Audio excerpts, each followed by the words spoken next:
Pardonnez-moi, mais c'est pas du tout sourcé, là, votre document. On a des sources. Oui, vous avez sûrement des sources. Mais moi, j'ai des sources qui m'ont dit que votre sœur, elle faisait des choses pas terribles. Écoutez ceci.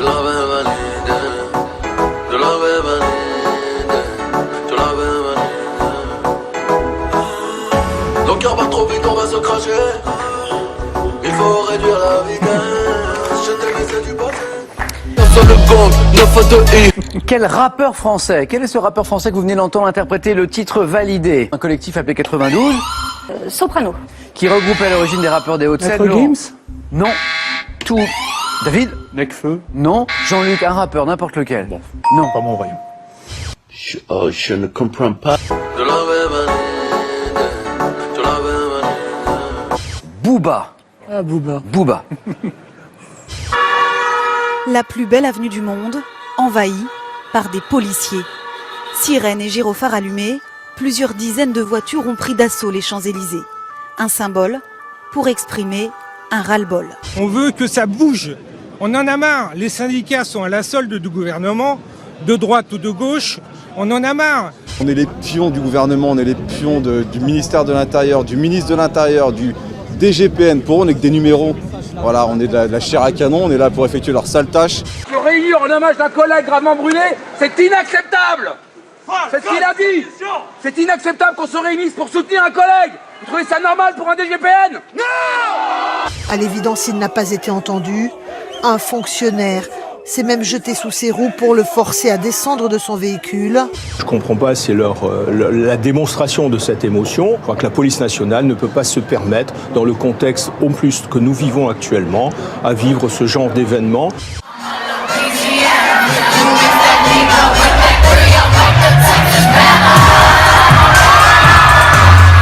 Aujourd'hui, chacun se croit tout permis. Il est vraiment grand temps de rétablir l'autorité de l'État.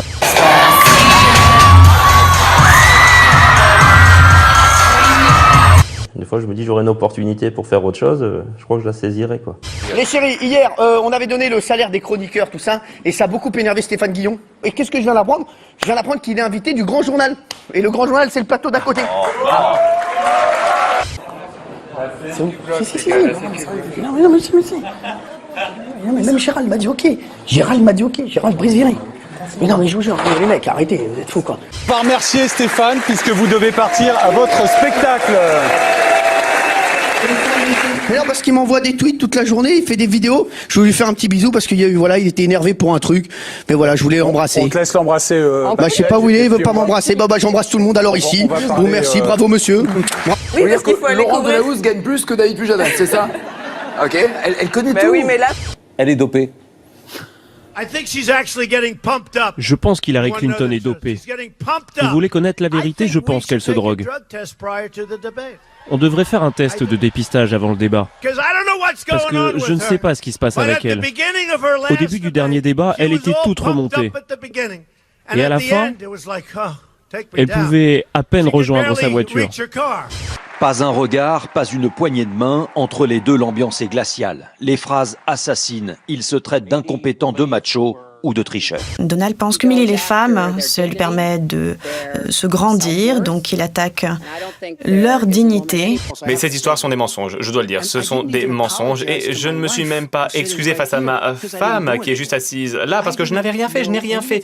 Je n'ai rien fait à ces femmes. On sait maintenant ce que Donald pense des femmes, ce qu'il leur dit et ce qu'il leur fait. C'est comme ça qu'il est, Donald.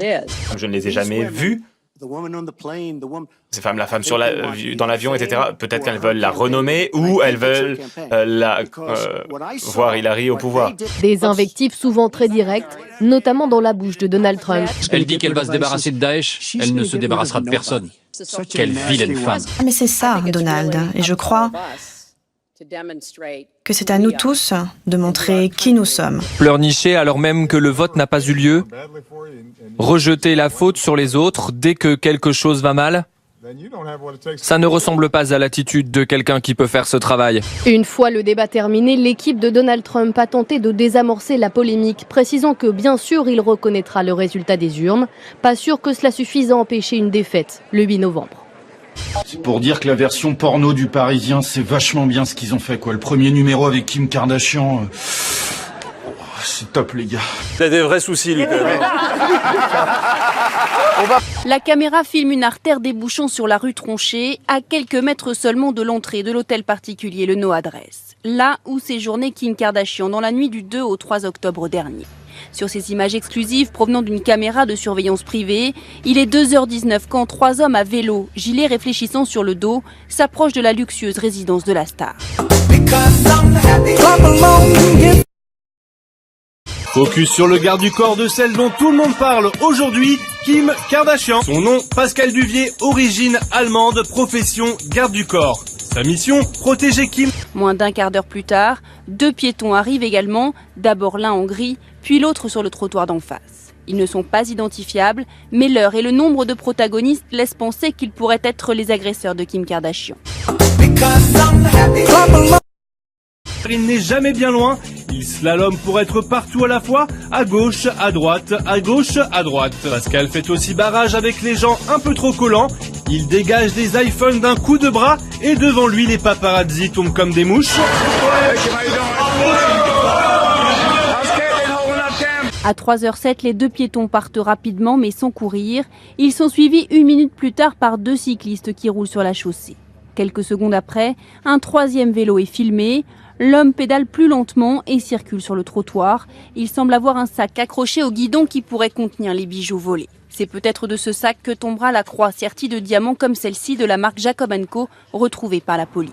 Alors la question que tout le monde se pose, où était Pascal hier soir? Vraisemblablement pas avec Kim, sinon il aurait sûrement fait subir aux agresseurs le même sort que cette petite pomme.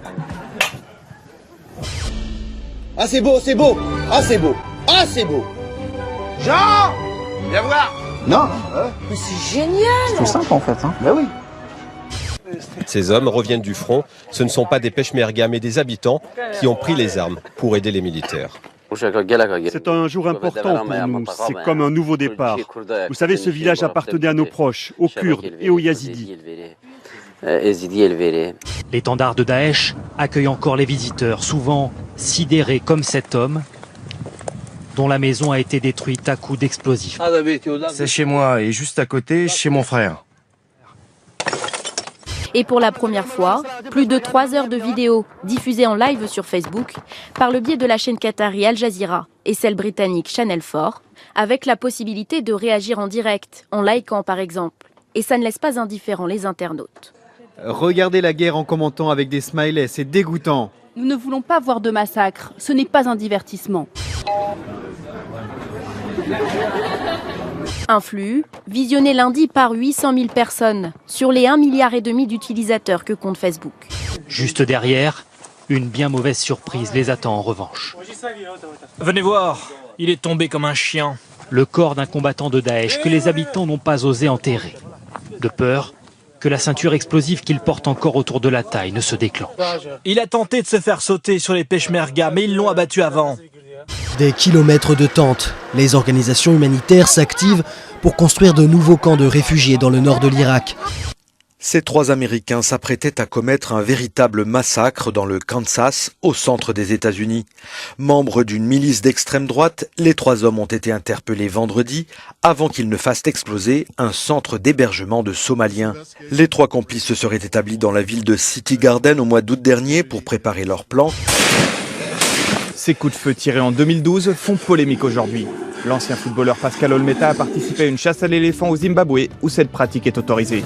Dans cette vidéo repérée par un site internet, il s'approche de l'animal, tire à la tête et l'achève. L'information relayée par la fondation Brigitte Bardot indigne beaucoup d'internautes, comme ce fut le cas il y a quelques jours avec les clichés du skieur Luc Alphand.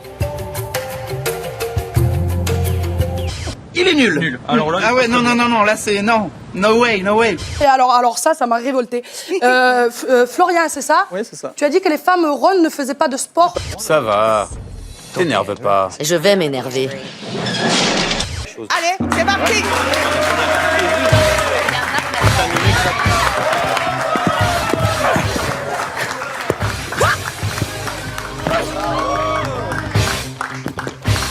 Et doucement, Florian.